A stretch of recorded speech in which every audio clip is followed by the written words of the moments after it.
Bonjour à tous, bienvenue pour ce nouveau live révision du bac du Figaro étudiant en partenariat avec Les Bons Profs.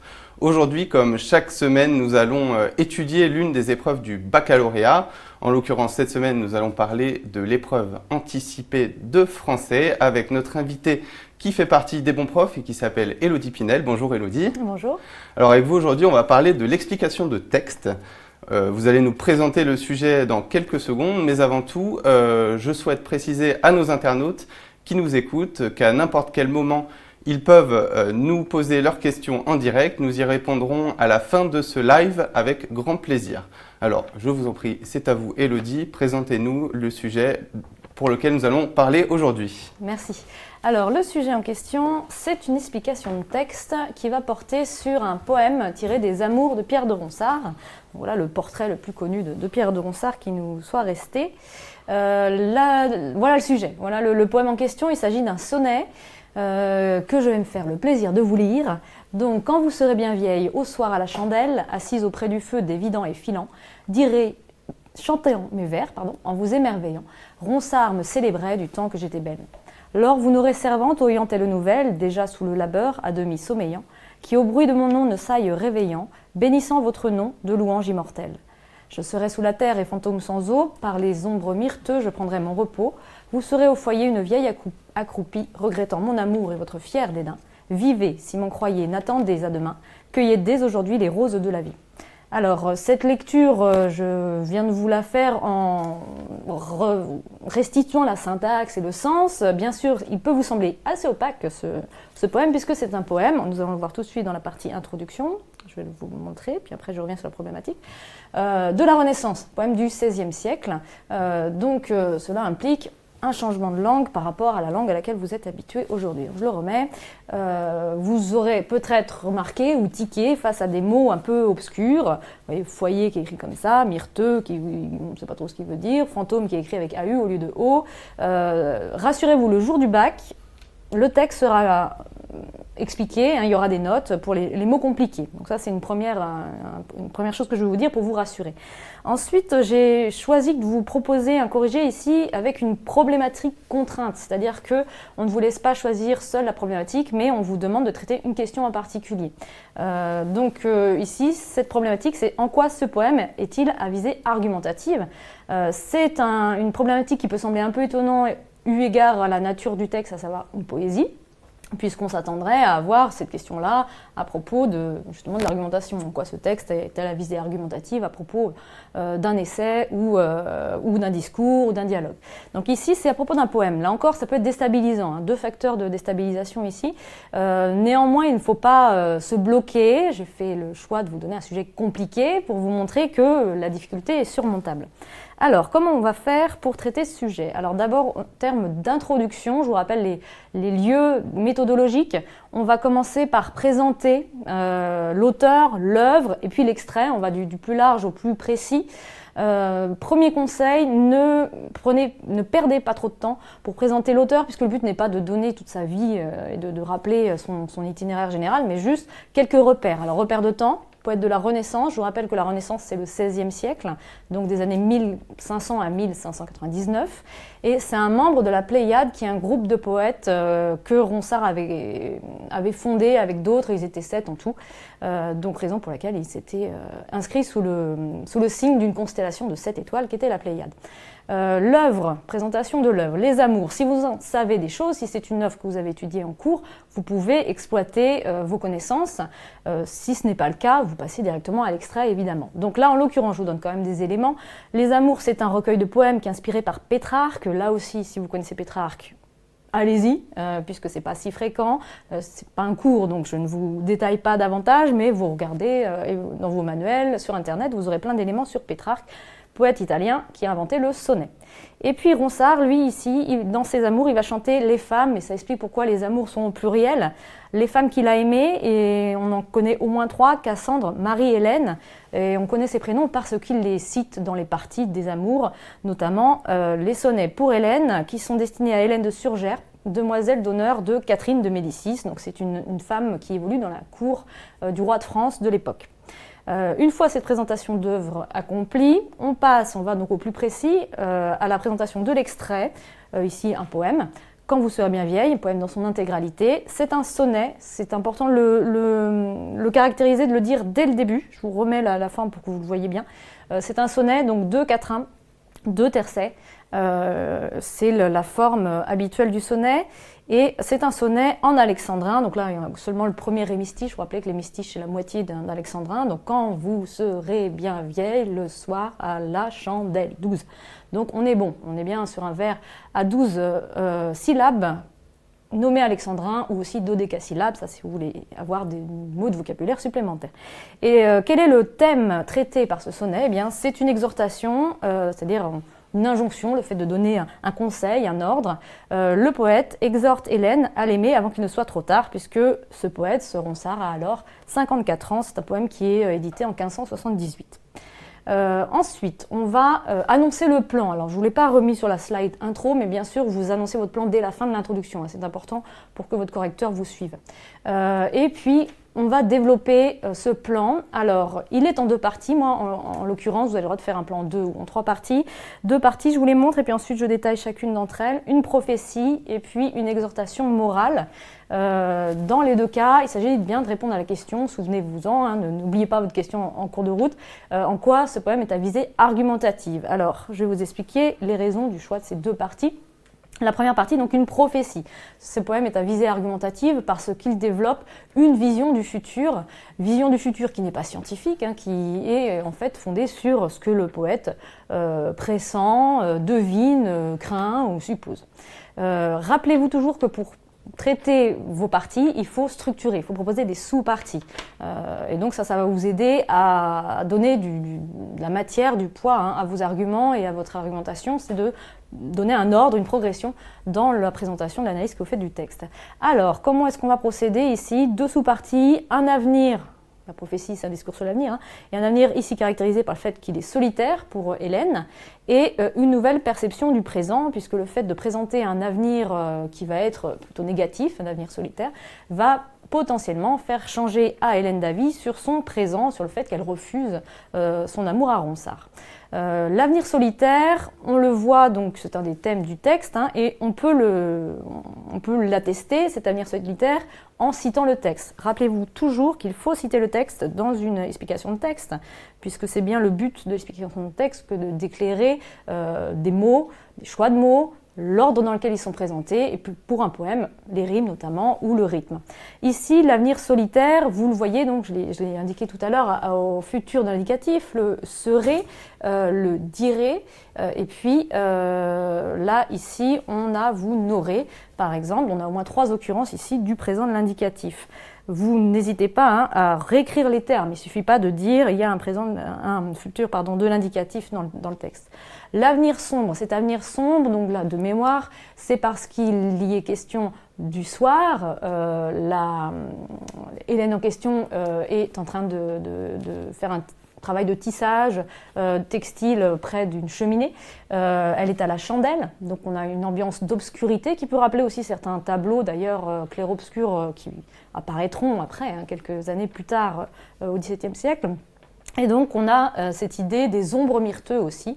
Donc voilà encore des termes que vous pouvez convoquer pour montrer que l'avenir est bien décrit comme sombre. Ensuite, un topos. Alors, le topos, c'est un terme que vous ne connaissez pas toujours, mais qui peut être très pratique. Donc, je vous invite à bien retenir, puisque c'est synonyme de cliché, en quelque sorte. Hein. Topos en grec, ça veut dire le lieu. Et le topos, c'est le lieu commun, c'est-à-dire des choses qu'on retrouve dans plein de textes et qui deviennent traditionnelles. Donc ici, c'est un topos, celui de la vieille femme au foyer. Alors attention, ça ne veut pas dire que c'est une femme qui passe sa vie à la maison à élever ses enfants. Le foyer ici, c'est la cheminée en fait. Hein. Donc elle est auprès d'un feu de cheminée. Et donc, elle symbolise la vieillesse qui essaie de se réchauffer parce qu'elle a froid. Souvent, on représente au Moyen-Âge, la Renaissance, la vieillesse à travers quelqu'un qui tremble de froid par rapport à cette froideur de la mort qui arrive.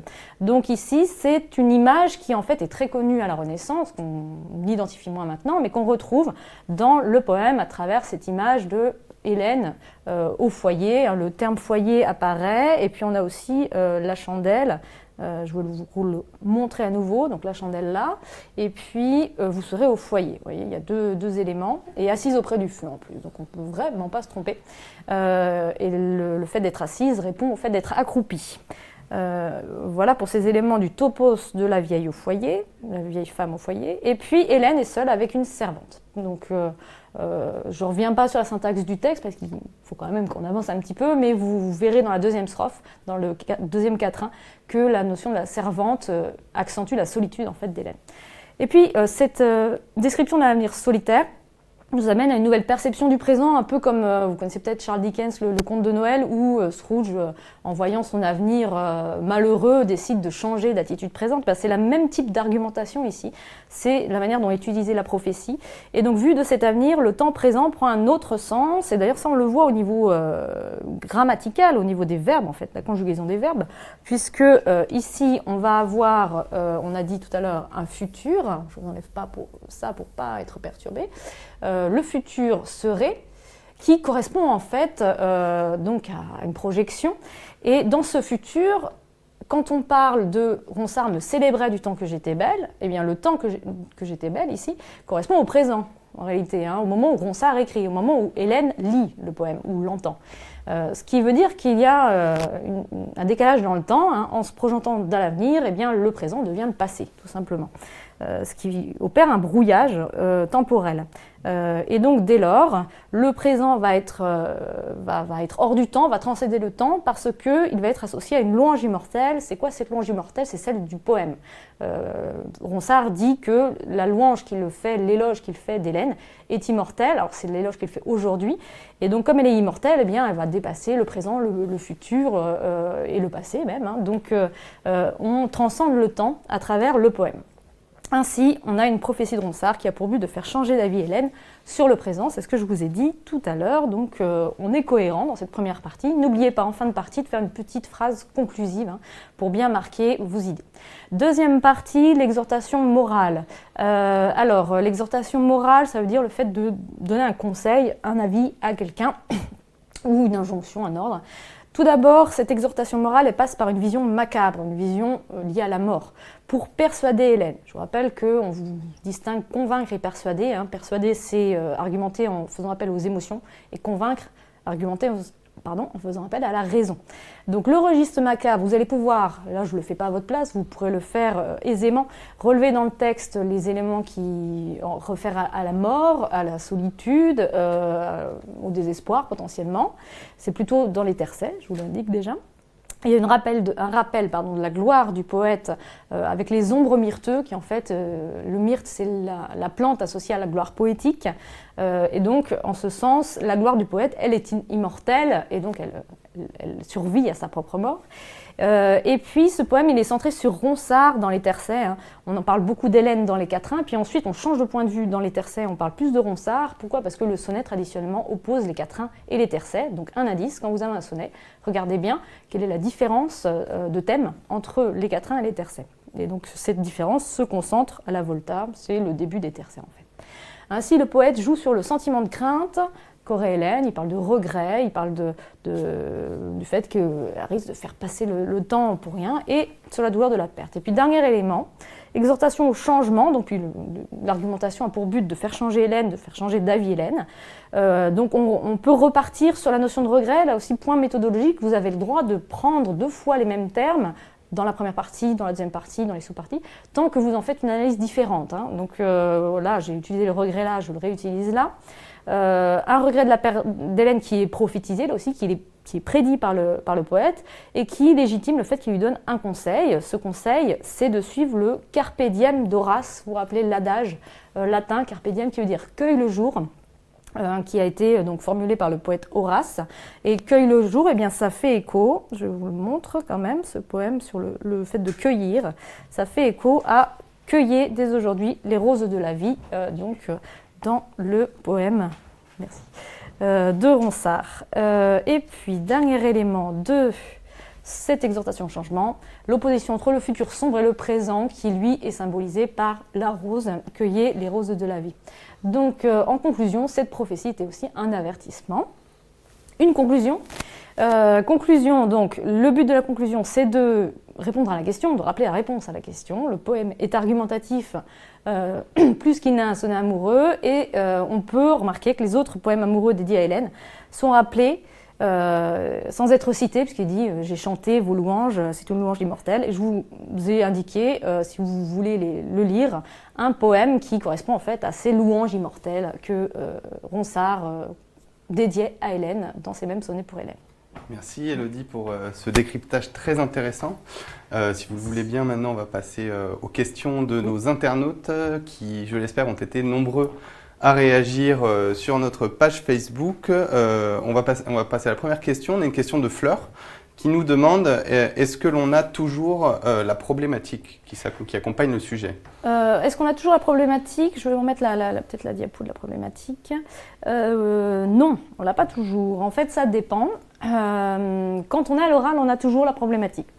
Mais ce n'est pas celle qu'on a traitée en cours en général, puisque le but c'est de vous faire réfléchir différemment sur le texte et de ne pas vous faire réciter ce que vous avez pu apprendre par cœur par rapport à vos cours.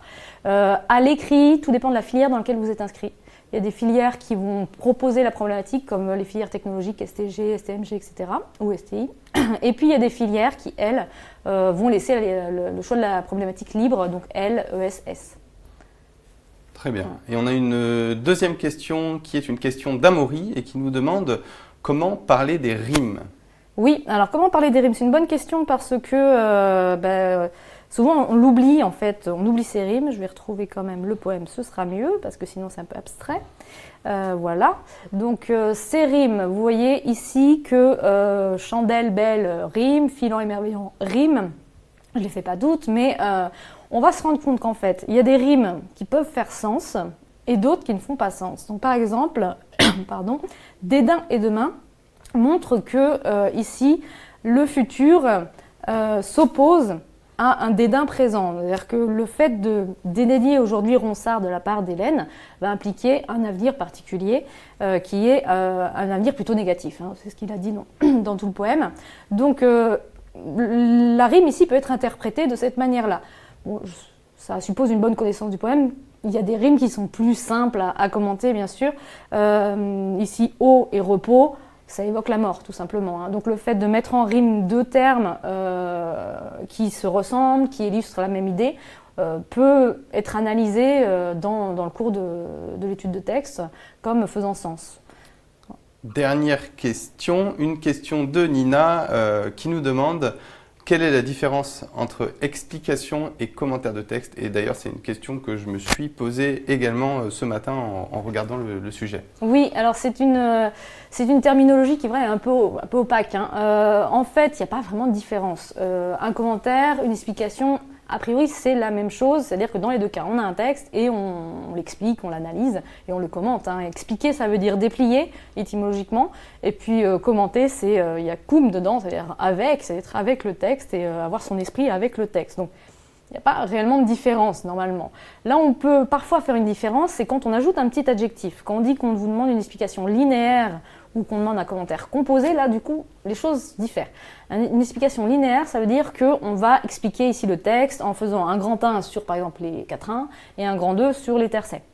Alors que si on demande un commentaire composé, on va vous demander dans le grand 1 de tout analyser et dans le grand 2 de tout analyser, mais à chaque fois de manière différente. Donc l'explication, quand elle est dite linéaire, suit la progression du texte, alors que le commentaire, quand il est dit composé, lui, suit la pensée votre pensée à vous, en fait, hein, la manière dont vous voulez répondre à la question. Merci beaucoup, Élodie Pinel, pour cette explication de texte de Pierre de Ronsard. Donc, on se retrouve tous très bientôt, la semaine prochaine, en fait, pour un nouveau live au sujet des révisions du bac, en partenariat, évidemment, avec les bons profs. Bonne soirée.